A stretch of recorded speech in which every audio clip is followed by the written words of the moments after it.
I do want to bring in Dr. Michael Brennan, the director of the National Hurricane Center, now live to talk a little bit more about what we can expect from this monster storm. Thank you so much for taking the time to be here. I know you have a lot going on, so we really appreciate it. Sure. Yeah, great to be with you this morning. All right, so can you go over the latest stats on the storm? I know right now it's a Category 4, but I mean, that's still such a powerful storm.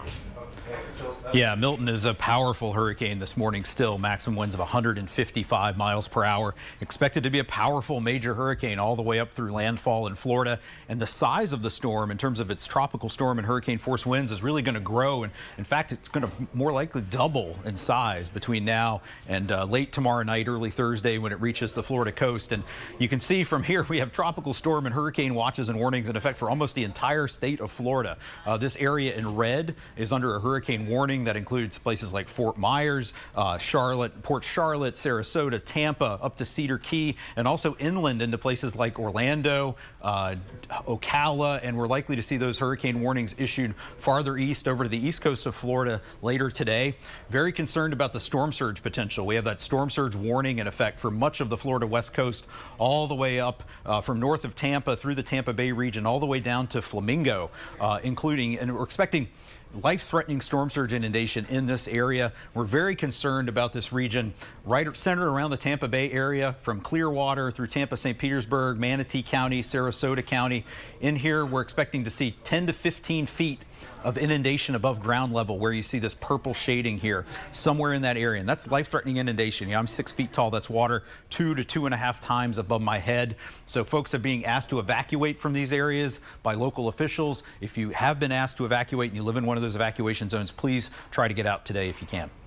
And it appears at this point that we know that the actual pressure there did dip below 900 millibars, and obviously that's getting very scientific, but it sounds like this is one of the most powerful hurricanes in recorded history. Yeah, it's certainly in the upper echelon of strongest hurricanes we've ever seen in the Atlantic Basin. Sort of definitely in the top 10 in terms of pressure. There have only been 5 storms that have had the pressure go below 900 millibars before we had Milton do that yesterday. But it's just, again, you don't want people to get too hung up on the category or the pressure or the peak winds. Just think about the impacts, the surge, the winds, the life-threatening flooding potential. This has the potential to be one of the most impactful hurricanes we've ever seen for west central Florida through this I-4 corridor from Tampa to Orlando to Daytona. And that's all going to start playing out as we go through the day tomorrow into tomorrow night and continuing into Thursday. What advice do you have for people who are in Florida and say, we're used to storms, no big deal, we're going to stay in our homes, we're not going to evacuate, even though there is a mandatory evacuation? What do you say to those folks?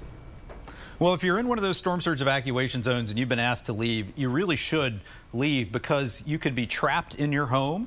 You could die, though your home could be destroyed. If you have 10 to 15 feet of inundation with dangerous waves on top of that, that's the type of storm surge that can destroy buildings, wash your car away. We've had people die in hurricanes before waiting to see that water start to rise and then try to get out, and they can't. They die in their car, they get swept away, their evacuation routes are cut off.